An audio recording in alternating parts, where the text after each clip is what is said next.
Ibig ba bang sabihin, okay na tayo?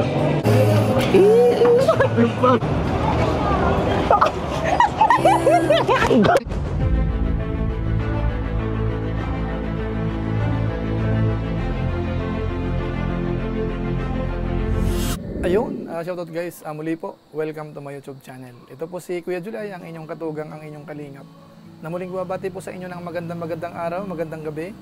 Sang sulok man po tayo ng mundo naroon. At sa araw na ito, meron po tayong panibagong vlog. Pag-uusapan po natin yung vlog po sa Jomcar ni Kalingap Rab, yung part 65, na kung saan po sa ngayon, naobserbahan po natin. Malapit na po mag 24 hours, pero yung views niya po ay nasa 200,000 pa lang po. Sa tingin po natin, mamaya, mga after 24 hours, parang nasa 250,000 lang po ang inaasahan po natin. Ang tanong, bakit po kaya ganun kababa mga kabayan natin? Tapos bukod po dyan, pag-usapan natin yung naging tampuhan po nung dalawa. At dito po sa episode na ito, mukhang erase na po yon. Sweet na po uli yung dalawa. Kuha tayo ng ilang mga clips po siguro, isasama po natin sa vlog sa ngayon. Tapos syempre po, yung patungkol po sa buzzers, nabanggit din po nila. Pag-usapan po natin yan maya-maya ng konti. Pero bago po yun, konting paalala po si Kuya Julay. Baka sakaling meron pa po ditong hindi nakasubscribe sa ating YouTube channel, huwag natin kalimutan, Julay Paunil, tapos pakipindot lang po yung notification bell button para lagi po tayong updated sa aking mga video upload. So maraming salamat po sa inyo. Tapos yung ating Facebook page po, Julay Paunil 2.0, huwag natin kalimutan, pakifollow po yun, pakilike at saka po pwedeng i-share yung mga upload po natin dyan. Tapos sina Kuya Bal Santos Matubang, Kalingap Rab, at Edna Vlog Surwell of Malalag at saka po yung Japper Sniper. Kasama po yung mga Lingap partners, mga kasamahan po natin. Suportahan din po sana natin. Maraming salamat po sa inyong lahat. Ngayon tuloy na po tayo. Pag-usapan na po natin.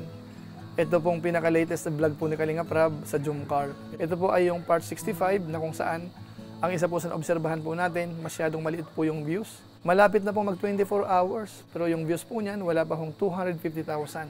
So tinatansya po natin kung aabot po yan or hindi. Basta isang bagay lang po, parang isa na po yata ito sa pinakamababang views na mga naging vlog po ni Kalingap Rab sa Jomcar. Dahil alam naman po natin, napaka-viral po yan. Isa po yan sa mga viral vlog po ni Kalingap Rab, ang Jomcar. Ang katunayan po niyan, sa mga review po natin, pagdating po sa views, nag-a-average po yan ng 1 million views.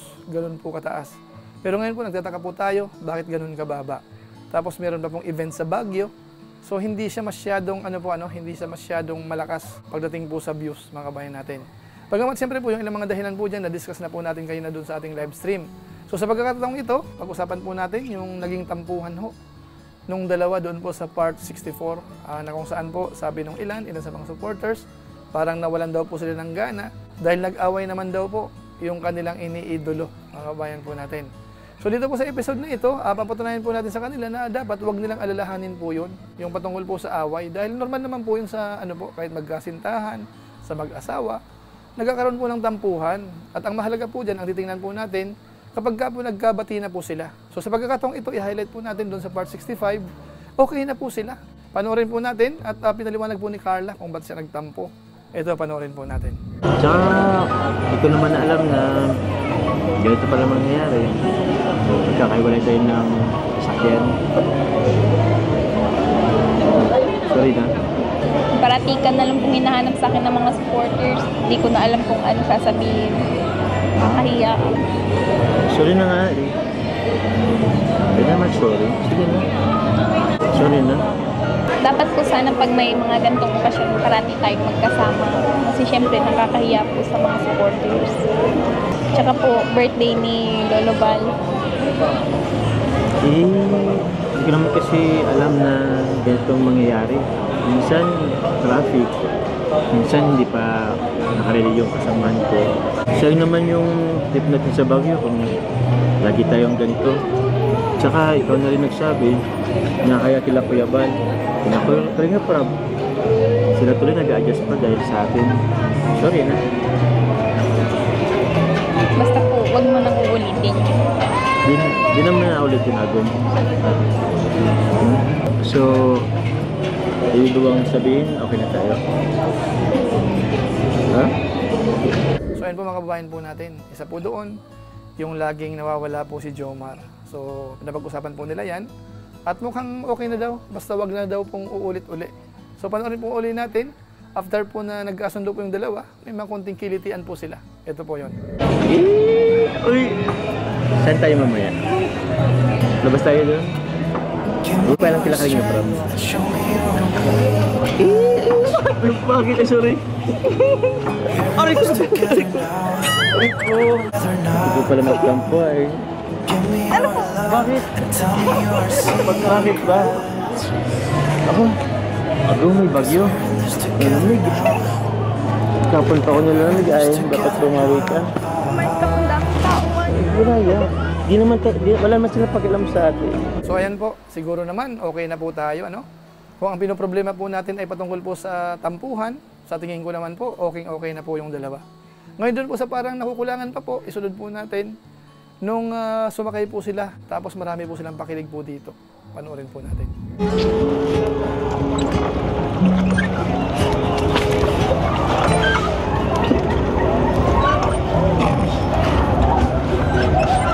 Hindi, kaya, paano ako makasagwan yan? Komportable ka ba dyan? Sige po, itigil mo na muna po yan pagsagwan po. Itigil ko na pagsagwan? Okay. Diyan ka nag-i-enjoy. So ayan mga kabayan po natin, yan po yung dalawa. Ngayon idugtong po natin yung part na kung saan po, after po na parang sumandal po si Carla, hinalikan po ni Joms doon po sa ulo niya. At mukhang nanapak ng konti dito si Carla, mga kabayan po natin. Panoorin po natin ito.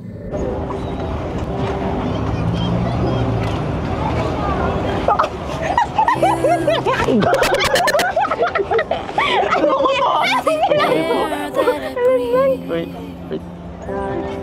Lakas ah! Ba't po inamin mo yung ulo ko? Amoy po akong anay. Sandal ka sa akin. Sandal ka na lang ulit. Di ko na amoyin. Sige na, sandal ka na ulit. Sorry hindi ko napigilan. Medyo namiss ko na rin kasi yung yung aroma mo. So ayan po mga kababayan po natin, yan po yung dalawa. So napaka-sweet po, ano. Masasabi natin na talagang wala na po yung yung nakarang episode na parang nagkaroon ng konting problema. So sana ho yung mga viewers po natin, wag na nating problemahin yung tampuhan po ng dalawa. Ang mahalaga po sa ngayon, kitang-kita po natin kung gaano po ka-sweet sila. Ngayon doon po sa iba pa rin na parang bitin pa, nakukulangan. Ito panoorin po natin yung pagiging sweet po ng dalawa. Si Carla po ay laging nakasandal po kay Papa Joms. Ito po yun.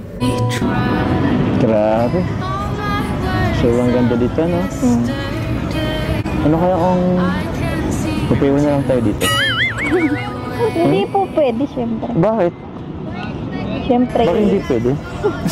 nag-aantay po yung mga beneficiary nyo doon. Sa bagay, naghintay rin sila mama mo, no? Tsaka may pasok nga po kami ay. May pasok kayo? Huwag na kaya kayong pumasok.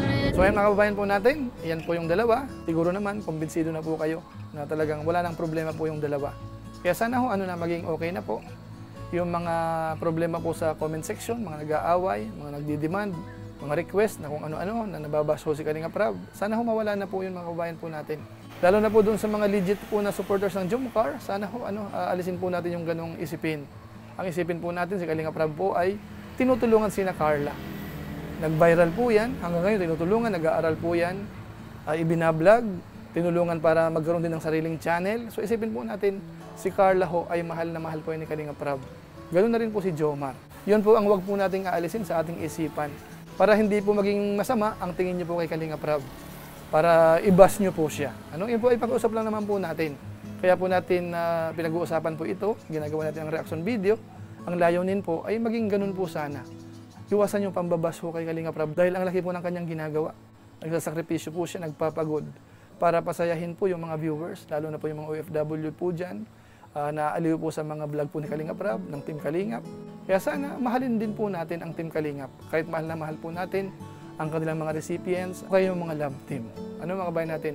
At yung patungkol po kasi sa buzzers, mga kabayan po natin, sa totoo lang po, ang maapektuhan dyan ay sina Carla din po at saka si Jomar. Ito panoorin po natin, may binanggit po yung dalawa patungkol po sa bashing o kaya sa mga buzzers at kung ano ang marapat gawin. Ito po yun. Tsaka, dito kasi tayo nakilala social media. Kaya, yun, ito na talaga yung buhay natin. Bashing dito, bashing doon. Pero, yun, sanay na rin din talaga.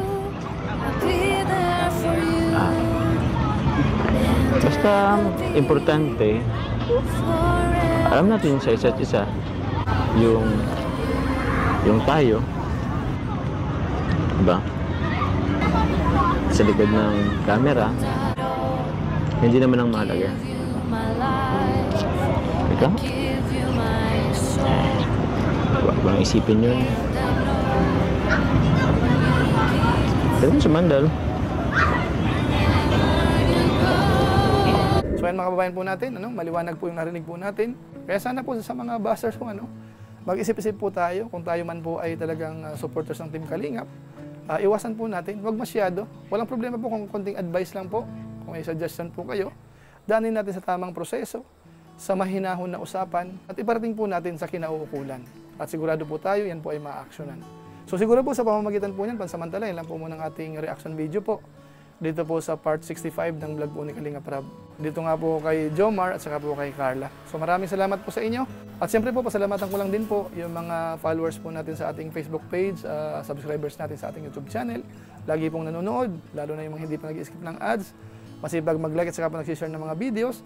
Maraming salamat po sa inyo. Kung inyo po itong nagustuhan, pwede po nating i-share. So maraming salamat po. So muli, ito po si Kuya Julay, ang inyong katugang, ang inyong Kalingap, na pansamantalang nagpapaalam po muna. Kita-kita ulit tayo sa mga susunod ko pang vlog. Maraming salamat sa inyong walang sawang pagsuporta po sa ating YouTube channel. Pagpalain nawa kayo ng Diyos, mabuhay tayong lahat. God bless po. Bye-bye!